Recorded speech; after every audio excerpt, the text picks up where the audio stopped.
സത്യം വ്യക്തം കൃത്യം എന്ന ആപ്തവാക്യത്തിലൂടെ ഒരു രാഷ്ട്രീയ പാർട്ടിയുടെ ചുവട് പിടിക്കാതെ VMTV ന്യൂസ് നിങ്ങൾക്കൊപ്പം എത്തുകയാണ് ഈ മണിക്കൂറിലെ പ്രധാന വാർത്തയുമായി. ശബരിമല യുവതീ പ്രവേശനത്തിൽ ആചാര സംരക്ഷണത്തിന് അനുകൂലമായ നിലപാടെടുക്കാൻ സർക്കാർ. വൈകിട്ട് മന്ത്രിസഭാ യോഗത്തിലാകും നിർണായക തീരുമാനം. ഇതിനു മുൻപ് LDF-ലെ ഘടകകക്ഷികളുമായി ആശയവിനിമയം നടത്തും.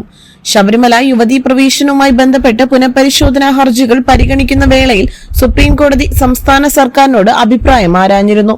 സംസ്ഥാനത്തിന്റെ നിലപാട് വ്യക്തമാക്കാനുള്ള സമയപരിധി നാളെ അവസാനിക്കാനിരിക്കുകയാണ്. വിവിധ സാമുദായിക സംഘടനകൾ ഉൾപ്പെടെ സംസ്ഥാന സർക്കാർ മുൻ നിലപാട് തിരുത്തുമെന്ന് പ്രതീക്ഷ പങ്കുവച്ചിരുന്നു. നിയമസഭാ തെരഞ്ഞെടുപ്പ് ശബരിമല വലിയ ചർച്ചാ വിഷയമാക്കുമെന്ന് ഏതാണ്ട് ഉറപ്പായി കഴിഞ്ഞ പശ്ചാത്തലത്തിൽ യുവതീ പ്രവേശനത്തിലെ സർക്കാർ നിലപാടും അതീവ നിർണായകമാണ്. മാർച്ച് 14-നകം നിലപാട് അറിയിക്കാനാണ് സുപ്രീം കോടതി സർക്കാരിനോട് ആവശ്യപ്പെട്ടിരിക്കുന്നത്. CPIM സംസ്ഥാന സെക്രട്ടേറിയറ്റ് വിഷയം ചർച്ച ചെയ്തിരുന്നു. ആചാര സംരക്ഷണത്തിന് മുൻഗണന നൽകുമെന്ന് പാർട്ടിയുടെ മുതിർന്ന നേതാക്കളുടെ പ്രതികരണങ്ങളിൽ ഉൾപ്പെടെ സൂചനയുണ്ടായിരുന്നു. യുവതീ പ്രവേശനത്തിന് അനുകൂലമായ വിധി വന്നപ്പോൾ അത് നടപ്പിലാക്കാൻ മുന്നിൽ നിന്ന സർക്കാരാണ് ഒന്നാം പിണറായി സർക്കാർ. എന്നാൽ രണ്ടാം പിണറായി സർക്കാർ ആ നിലപാടിൽ നിന്നും പിന്നോട്ടു പോകുകയാണെന്നാണ് വരുന്ന സൂചനകൾ. നിയമസഭാ തെരഞ്ഞെടുപ്പിലെ സ്ഥാനാർത്ഥിത്വത്തിൽ അനിശ്ചിതത്വം തുടരവെ കണ്ണൂരിനെ കുറിച്ച് വൈകാരിക കുറിപ്പുമായി മുതിർന്ന കോൺഗ്രസ് നേതാവ് കെ സുധാകരൻ. കണ്ണൂർ എന്നത് തന്റെ ഹൃദയരക്തമാണെന്നും കണ്ണൂരിലെ കോൺഗ്രസ് എന്നും തന്റെ മേൽവിലാസവുമാണെന്ന് സുധാകരൻ ഫേസ്ബുക്കിൽ കുറിച്ചു. കോൺഗ്രസ് സ്ഥാനാർത്ഥി നിർണയ ചർച്ചകൾക്ക് വേണ്ടി ഡൽഹിയിലെത്തിയ സുധാകരൻ കടുത്ത അതൃപ്തിയോടെ നാട്ടിലേക്ക് മടങ്ങിയതിന് പിന്നാലെയാണ് കുറിപ്പ്. താനറിയാത്ത കണ്ണൂരില്ല. കന്നുവന്ന കനൽ വഴികൾ ഒരുപക്ഷെ മറ്റുള്ളവർക്ക് മറക്കാനാകുമായിരിക്കും. പക്ഷേ തനിക്കിതൊന്നും മരണത്തിലും മറക്കാനാവാത്ത പച്ചയായ യാഥാർത്ഥ്യങ്ങളാണെന്നും കുറിപ്പിൽ പറയുന്നു. കെ സുധാകരന്റെ ഫേസ്ബുക്ക് കുറിപ്പ് ഇങ്ങനെ: കണ്ണൂർ എന്നത് എന്റെ ഹൃദയരക്തമാണ്. കണ്ണൂരിലെ കോൺഗ്രസ് എന്നും എന്റെ മേൽവിലാസവുമാണ്. കല്ലിൽ നിന്നും, കത്തിയിൽ നിന്നും, അരിവാളിൽ നിന്നും, ബോംബിൽ നിന്നും തള്ളക്കോഴി കുഞ്ഞുങ്ങളെ ചിറകിനടിയിൽ സംരക്ഷിക്കുന്നത് പോലെ ഞാൻ മുന്നിൽ നിന്നും പൊരുതി സംരക്ഷിച്ച എന്റെ സഹോദരരെ കമ്മ്യൂണിസ്റ്റ് കാപാലികർ ഉപദ്രവിക്കുന്നത് കണ്ടു നിൽക്കാൻ എനിക്കൊരിക്കലും സാധിക്കില്ല. ഞാൻ ഉണരുമ്പോൾ എന്റെ കണ്ണിൽ തെളിയുന്നത് ജീവനും രക്തവും നൽകി നമ്മൾ ഒരുമിച്ച് കെട്ടിപ്പടുത്ത നമ്മുടെ പാർട്ടിയുടെ സ്വപ്നങ്ങളാണ്. ഞാൻ കണ്ണടയ്ക്കുമ്പോൾ ഉൾക്കണ്ണിൽ തെളിഞ്ഞു വരുന്നത് കമ്മ്യൂണിസ്റ്റുകാർ നരനായാട്ട് നടത്തി കൊലപ്പെടുത്തിയ സഹപ്രവർത്തകരുടെ ചേതനയേറ്റ മുഖമാണ്. കണ്ണൂർ ഹൃദയരക്തം ഇറ്റുവീണ നമ്മുടെ മണ്ണാണ്. പൊരുതി വിജയിച്ച കോൺഗ്രസുകാരുടെ ത്യാഗഭൂമിയാണ്. ആ മണ്ണിന് കോൺഗ്രസിന്റെ ത്രിവർണ്ണ പതാക നെഞ്ചിലേറ്റി കെ സുധാകരൻ എന്നും മുന്നിൽ തന്നെ ഉണ്ടാകും. എന്റെ ചോരയും വിയർപ്പും വീണ മണ്ണിൽ, എന്റെ സഹപ്രവർത്തകരുടെ ചോര വീണ മണ്ണിൽ, ഉറ്റവരെ നഷ്ടപ്പെട്ട പ്രിയപ്പെട്ടവരുടെ ചങ്കുപിളർന്ന വിലാപങ്ങൾ ഉയർന്ന മണ്ണിൽ കെ സുധാകരൻ തലയുയർത്തി നിൽക്കും.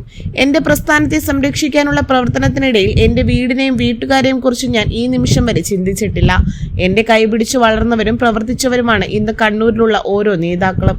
ഞാൻ അറിയാത്ത കണ്ണൂരില്ല, എന്നെ അറിയാത്ത കണ്ണൂരില്ല. കടന്നുവന്ന കനൽ വഴികൾ ഒരുപക്ഷെ മറ്റുള്ളവർക്ക് മറക്കാനാകുമായിരിക്കും. പക്ഷേ എനിക്കതൊന്നും മരണത്തിലും മറക്കാനാവാത്ത പച്ചയായ യാഥാർത്ഥ്യങ്ങളാണ്. സ്ഥാനാർത്ഥി നിർണയ ചർച്ചയിൽ കെ സുധാകരന് അതൃപ്തിയുണ്ടെന്ന അഭ്യൂഹങ്ങൾക്കിടയിലാണ് അത് പരസ്യമാക്കും വിധത്തിലുള്ള അദ്ദേഹത്തിന്റെ പ്രതികരണം പുറത്തുവരുന്നത്. സ്ഥാനാർത്ഥി നിർണയ ചർച്ചകൾക്കായി ഡൽഹിയിലെത്തിയ സുധാകരൻ കടുത്ത അതൃപ്തിയോടെയാണ് നാട്ടിലേക്ക് മടങ്ങുകയും ചെയ്തിരുന്നത്. പാർലമെന്റ് സമ്മേളനത്തിൽ പോലും പങ്കെടുക്കാതെയിരുന്ന അദ്ദേഹത്തിന്റെ മടക്കം. കണ്ണൂരിൽ മത്സരിക്കുമെന്ന് സുധാകരന്റെ പ്രഖ്യാപനത്തോട് ആരും സ്വയം സ്ഥാനാർത്ഥിയാകേണ്ട എന്ന താക്കീത് സണ്ണി ജോസഫ് നൽകിയിരുന്നു. കണ്ണൂരിൽ മത്സരിക്കാനുള്ള തന്റെ താൽപര്യം സുധാകരൻ നേരത്തെ തന്നെ പ്രകടിപ്പിച്ചിരുന്നു. കോൺഗ്രസ് സ്ഥാനാർത്ഥി നിർണയത്തിനായുള്ള സ്ക്രീനിംഗ് കമ്മിറ്റി യോഗം ചേരാനിരിക്കെയാണ് സുധാകരന്റെ സ്വയം സ്ഥാനാർത്ഥിത്വ പ്രഖ്യാപനം നടത്തിയത്. അതേസമയം കെ സുധാകരനെ അനുകൂലിച്ച് കണ്ണൂരിൽ പോസ്റ്ററുകൾ പ്രത്യക്ഷപ്പെട്ടു. കെ സുധാകരൻ കോൺഗ്രസ് പ്രവർത്തകരുടെ വികാരമാണ്. ശ്രമിച്ചാൽ പ്രത്യാഘാതമുണ്ടാകും. കണ്ണൂരിൽ ലീഡർ കെ സുധാകരനെ മത്സരിപ്പിക്കുക എന്നിങ്ങനെ എഴുതിയ പോസ്റ്ററാണ് പ്രത്യക്ഷപ്പെട്ടത്. LPG ഗ്യാസ് സിലിണ്ടർ ബുക്കിംഗിൽ ഗാർഹിക ഉപഭോക്താക്കൾക്ക് ഒരാശങ്കയും വേണ്ടതില്ലെന്ന് ഭക്ഷ്യസുരക്ഷാ പൊതുവിതരണ വകുപ്പ് മന്ത്രി GR അനിൽ. സാങ്കേതിക പ്രശ്നം മൂലമാണ് ബുക്കിംഗ് തടസ്സപ്പെടുന്നത്. ബുക്കിംഗ് കൂടിയതോടെ സെർവർ കപ്പാസിറ്റി വർദ്ധിപ്പിക്കാൻ നിർദ്ദേശം നൽകിയിട്ടുണ്ടെന്നും മന്ത്രി പറഞ്ഞു. ഗാർഹികേതര വിഭാഗങ്ങൾക്കുള്ള അലോട്ട്മെന്റ് വർദ്ധിപ്പിക്കും. നിലവിലെ 20% വർദ്ധിപ്പിക്കാൻ കേന്ദ്രത്തോട് ആവശ്യപ്പെട്ടിട്ടുണ്ട്. ഗാർഹിക ഉപഭോക്താക്കൾക്ക് ഒരാശങ്കയും വേണ്ടതില്ലെന്നാണ് കമ്പനികൾ ഇന്നലെ യോഗത്തിൽ അറിയിച്ചത്. ബുക്കിംഗ് ബുക്കിംഗിൽ വല്ലാത്ത തിരക്കുണ്ടായതിന് പിന്നാലെയാണ് ബുക്കിംഗ് ചെയ്യുന്നതിന് തടസ്സങ്ങൾ നേരിട്ടത്. സെർവർ കപ്പാസിറ്റി വർദ്ധിപ്പിച്ച് ബുക്കിംഗ് പ്രതിസന്ധി പൂർണ്ണമായും പരിഹരിക്കുമെന്നാണ് കമ്പനികൾ അറിയിച്ചിട്ടുള്ളതെന്നും മന്ത്രി വ്യക്തമാക്കി. എല്ലാ റേഷൻ കാർഡുകൾക്കും മണ്ണെണ്ണ നൽകുന്ന കാര്യം പരിശോധിക്കും. മണ്ണെണ്ണ ലഭ്യത വർദ്ധിപ്പിക്കാൻ കേന്ദ്രത്തോട് ആവശ്യപ്പെടും. മണ്ണെണ്ണ കൂടുതൽ ആളുകൾക്ക് ലഭ്യമാക്കിക്കൊണ്ട് ഇത്തരം പ്രതിസന്ധികളെ ഒരു പരിധിവരെ തടയാൻ കഴിയുമെന്ന് നടപടി സ്വീകരിക്കുമെന്നും മന്ത്രി പറഞ്ഞു. അതേസമയം കരിഞ്ചന്തയും പൂഴ്ത്തിവെപ്പും തടയാൻ നടപടിയുണ്ടാകുമെന്ന് ഇന്നലെ 76 കേന്ദ്രങ്ങളിൽ പരിശോധന നടത്തിയെന്നും മന്ത്രി വ്യക്തമാക്കി. അതേസമയം LPG പ്രതിസന്ധിയെ തുടർന്ന് സംസ്ഥാനത്ത് പലയിടത്തും ഹോട്ടലുകൾ അടച്ചുപൂട്ടുകയും മെനു വെട്ടിക്കുറയ്ക്കുകയും ചെയ്തിട്ടുണ്ട്. വീട്ടാവശ്യത്തിനുള്ള ഗ്യാസ് സിലിണ്ടർ കൃത്യമായി എത്തിക്കുമെന്ന് ആവർത്തിക്കുന്ന കേന്ദ്ര സർക്കാർ വാണിജ്യ ആവശ്യത്തിന് ഉപയോഗിക്കുന്ന LPGയുടെ കാര്യത്തിൽ ഉറപ്പ് നൽകിയിട്ടില്ല. രാജ്യത്ത് ഗ്രാമമേഖലകളിൽ LPG ഗ്യാസ് ബുക്കിംഗ് ഇടവേള 45 ദിവസമാക്കി ഉയർത്തിയിട്ടുണ്ട്. പശ്ചിമേഷ്യയിൽ സംഘർഷം തുടരുന്ന സാഹചര്യത്തിൽ ഇന്ധനക്ഷാമം രൂക്ഷമായതോടെയാണ് LPG ബുക്കിംഗ് ഇടവേള 45 ദിവസമാക്കി ഉയർത്തിയത്. നഗരമേഖലകളിൽ LPG ബുക്കിംഗ് ഇടവേള 25 ദിവസമായി തന്നെ തുടരും.